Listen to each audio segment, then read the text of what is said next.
ఆపాలనే ఉద్దేశంతో నిరసన కార్యక్రమం చేపట్టడం జరిగింది.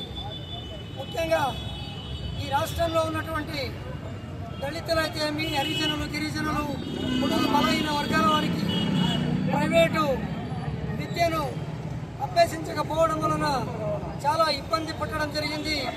ఇందులో చాలామంది విద్యార్థులు ప్రైవేటీకరణ చేసినట్లయితే పూర్తిగా మన ఎస్సీ ఎస్టీ దళితులందరూ అన్యాయానికి గురవుతున్నారు. ఏ ఒక్కరు కూడా దళితులు పెద్ద పెద్ద ఇంజనీర్స్ కోర్సులు, డాక్టర్లు కాలేకపోతున్నారు. ఎందుకంటే ప్రైవేటు విద్య కానీ, ప్రైవేటు ఆసుపత్రులు కానీ ఈరోజు ఏ విధంగా నడుస్తాయనేది మనందరికీ తెలిసినటువంటి విషయమే. ఆ రోజు మన మాజీ ముఖ్యమంత్రి వర్యులు జగన్మోహన్ రెడ్డి గారు పేదలకు, ముఖ్యంగా హరిజన, గిరిజన, బడుగు బలహీన వర్గాలకు మంచి సేవ చేయాలి అనే ఒక ఆలోచనతో ప్రైవేట్ కళాశాలను ఏర్పాటు చేయడం జరిగింది. దీనిని ప్రస్తుతం ఉన్నటువంటి కుటుంబ ప్రభుత్వం, తెలుగుదేశం పార్టీ నిమ్మకు నీరెత్తినట్లు ప్రైవేటీకరణ చేయడానికి సంసిద్ధులైనారు. ఎంతోమంది రాష్ట్రం నుంచి మేధావులు ఉన్నారు, కేబినెట్ మినిస్టర్లు ఉన్నారు.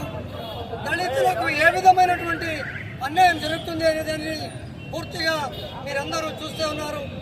ఏదైతే ప్రైవేటీకరణ చేసినట్లయితే ముఖ్యంగా బీజేపీ కానీ, పవన్ కళ్యాణ్ కానీ వీళ్ళందరూ ప్రజలకు ఇచ్చిన హామీలను మరిచి ఈరోజు ప్రజలకు ఉచిత వైద్యను దూరం చేయాలి, కార్పొరేట్ హాస్పిటల్కు లబ్ధి చేకూరాలనే ఉద్దేశంతో ప్రైవేటీకరణ చేస్తూ ఈరోజు సామాన్య ప్రజల ఆరోగ్యంపై చెలగాటమాడుతున్నారని చెప్పేసి సందర్భంగా నేను ఖండిస్తున్నాను. అలాగే ఈ ప్రైవేటీకరణ తక్షణమే ఆపాలి మరియు మా దళిత సోదరులపై రాష్ట్ర వ్యాప్తంగా జరుగుతున్న దాడులను వెంటనే ఆపాలని చెప్పేసి ఈ సందర్భంగా హెచ్చరిస్తున్నాను. అలాగే ఇది ఇలాగే ముందు జరిగితే ఈ ప్రజా ఉద్యమం ఇంకా జోరుగా జరుగుతుంది. మా దళిత సోదరులకు రోడ్డుపైకి వస్తే మీరేమవుతారో. మన దళితులకు నీరెత్తినట్టుగా ఈ రాష్ట్రంలో ప్రభుత్వాన్ని కొనసాగిస్తున్నాడు.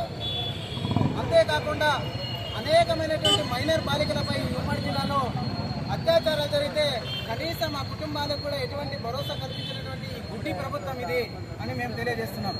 అంతేకాదు ఈ రాష్ట్రంలో పేదల పట్ల కక్ష కట్టి ఈరోజు ప్రైవేటీకరణ చేస్తున్నారు మెడికల్ కాలేజీలు.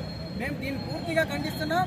అంతేకాదు రాష్ట్రంలో అనేక వ్యవస్థలను ప్రైవేటీకరణ చేస్తూ ఈ రాష్ట్రంలో పేద వర్గాలని జీవించకూడదనే కాన్సెప్ట్తో ఈరోజు ప్రైవేటీకరణ చేస్తున్నారు. రాజధానిలో అయితే పేదలకు ఇచ్చినటువంటి ఇళ్ల పట్టాలు కూడా అవి తొలగించి పేదలు అక్కడ బతకరాదని చెప్పేసి, నివసించకూడదని చెప్పేసి వాళ్ళు కక్ష కట్టి పేదల పైన అక్కడి నుంచి తొలగిస్తున్నారు. ఏమి రాజధానిలో పేదలు ఉండకూడదా, ఎస్సీ ఎస్టీలు ఉండకూడదా? కేవలం పెత్తందారులకే అది రాజధాని అని అడుగుతున్నాం. కాబట్టి ఇటువంటి కార్యక్రమాలన్నీ కూడా మేము రోడ్డు మీదకి వచ్చి ఎదుర్కోవడానికి సిద్ధంగా ఉన్నాం. ఈ కూటమి ప్రభుత్వానికి ఒకటే హెచ్చరిస్తున్నాం. ఏదైతే మీరు దళితుల పట్ల, ఎస్సీ ఎస్టీ బీసీల పట్ల నిర్లక్ష్యంగా వ్యవహరిస్తున్నాం, దాన్ని మేము తీవ్రంగా వ్యతిరేకిస్తున్నాం.